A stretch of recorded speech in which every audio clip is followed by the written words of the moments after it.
Yes, people. So right off the bat of episode 1, get into episode 2 of Parasyte. So I'm not even going to talk about what happened last week episode. If you've seen the show, you know what happened in the first episode. And I literally just saw the first episode, so I'm not going to recap the first episode. So we're just going to get into like episode 2. Episode 2. You know what would be crazy is if that his girl, no, whatever her name is, the one who he Misaki, the one who he groped. I wonder if she's gonna get something as well. Or maybe they have to duke it out. That would be kind of sad, but like, we'll see. But you can tell that these guys are really taking over society.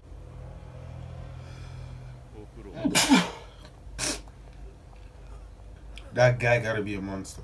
I mean, he could be a nice guy, but like, it just feels like he's a monster. It feels like there's no...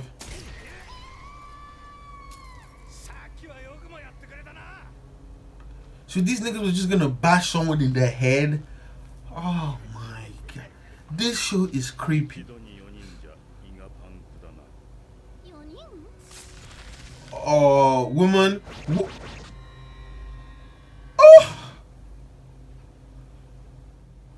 Oh!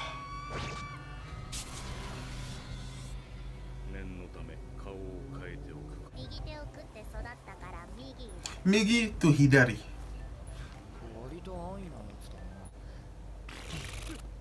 Did it turn into a male reproductive organ? Is that what it turned to? That's what it looked like to me. Huh. I mean, I don't think he tried to, or maybe he tried to kill her. I don't know.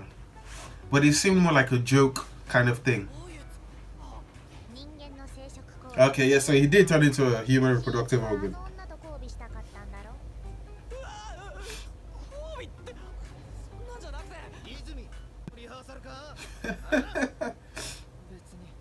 If you lose, what's that gonna get?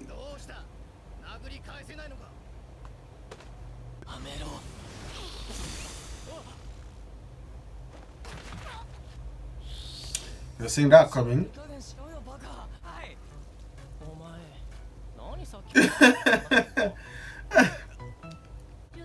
Speaking about these murders, the other things, I guess him too, well, maybe because he's learned quite a lot, Migi, but like the other, whatever, no hermaphrodites. Why is that what I thought of? I don't know, those other biological organisms, they seem like very, you know, they focus on their desires a lot. What they want, they do it. So like, they eat the kind of personality. They're just a ball of desire. So they want to eat, they just eat people. They want to do, they just do that. They don't really think.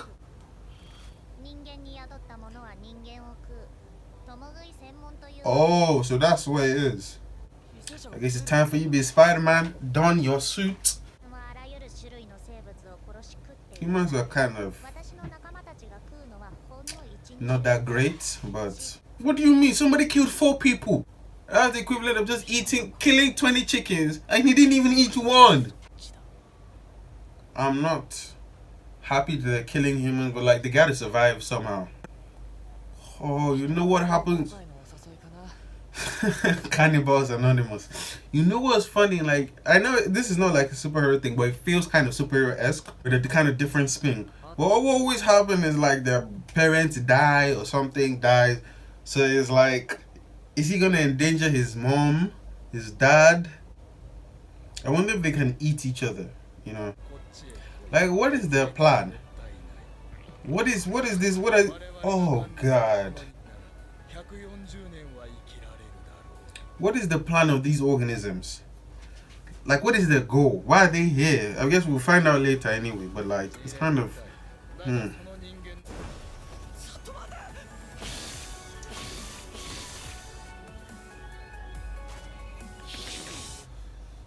way niggas just be dying in this show. Yokumo Kisama Karada Uri no Karada Chikara Korosenai. Did he kill his heart though? He didn't take his heart. Okay, maybe he stabbed him somewhere there, but like, we'll see. I feel like it's just a learning curve thing. He will probably learn to appreciate humans will appreciate his relationship with Shinichi. Of course, people are dying left, right, and center. What do you mean? And you know what people will say when this kind of, they're like, nah, you're taking away my freedom. I'm like, better safe than sorry. Bro, they're terrible people on this planet. Damn. Yes. Spider-Man, come on. All you need to do is take off the glasses. You're almost there. And then go and fight in the boxing ring. You can see his experiences right now is starting to change the way he views things. Or maybe, I don't, he does this now. He wasn't like this before. Because you can see she's very awestruck. Is that the right word? By his behavior now.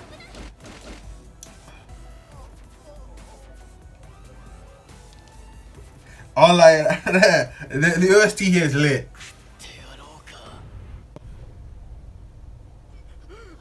Yo, bro, you don't need to go that far. It's not that deep. Like I was saying, she was clearly awestruck, indicating that he's not really normally like this. So you can see this event, this experience has changed his behaviors, and he's being more thoughtful. I hope that's not your left hand. I mean your right hand.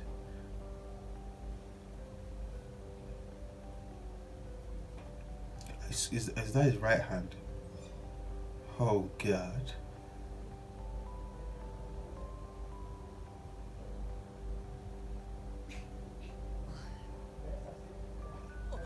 Yeah, she can sense. She can sense something.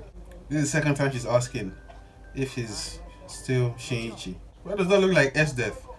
Please be female. Yes, it's female. So can they reproduce between two head organisms? I don't know what to call them, to be honest with you.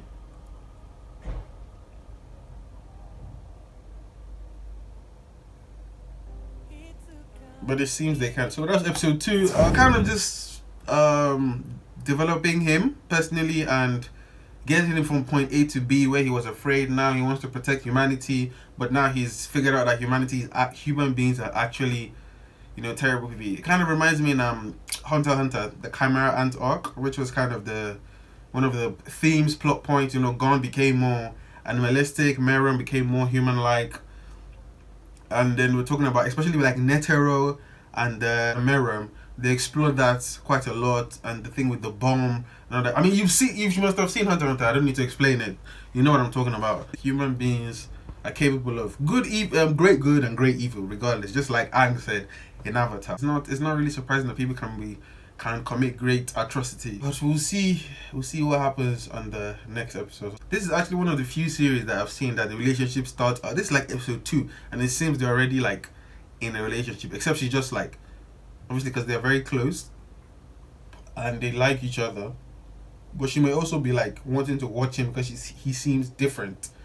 So we'll see where that goes. I think the only thing I've seen was Yu Yu Hakusho, where they were like, from the beginning, Keiko and Yusuke had like a relationship pretty early on. That's the only thing I can think of that's similar to this. The final thing is like, this show, I like when shows they delve into other aspects of their lives.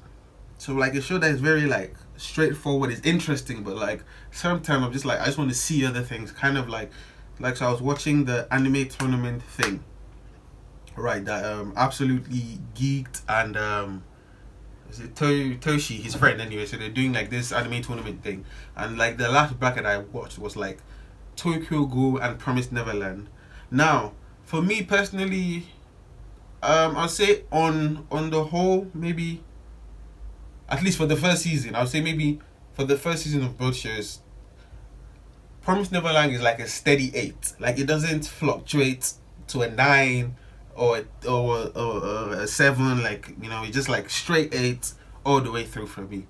But for me, Tokyo Ghoul, it has, especially season 1, has higher highs. So let's say for Tokyo Ghoul, the first episode is like an 8, but the most of the show is like a 7.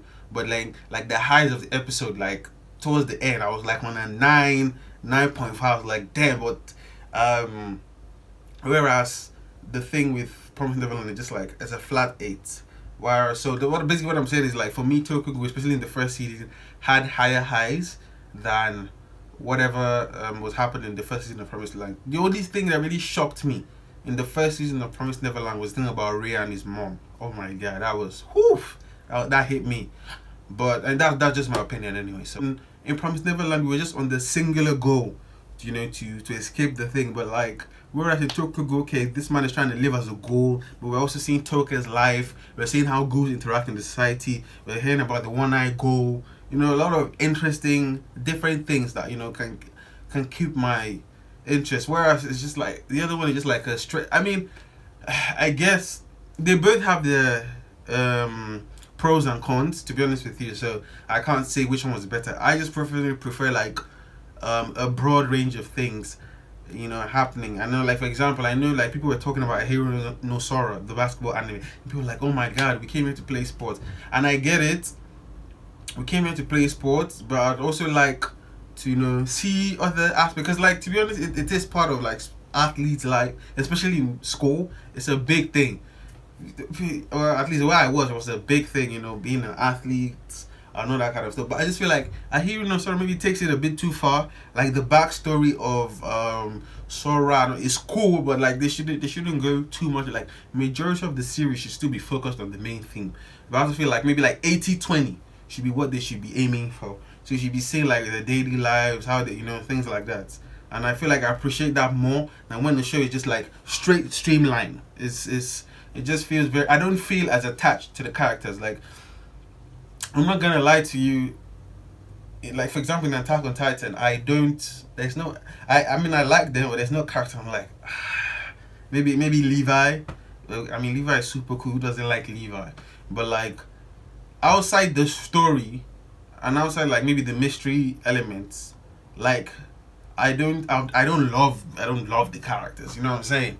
But like for example, like One Piece, whew, I love every single Straw Hat. But they have their pros, they have their benefits, but that's just me and how I like to experience my story. So you guys can comment how you do yours. So I will see you guys for episode 3, which is actually just right after this. And thank you for watching. I'll see you safe.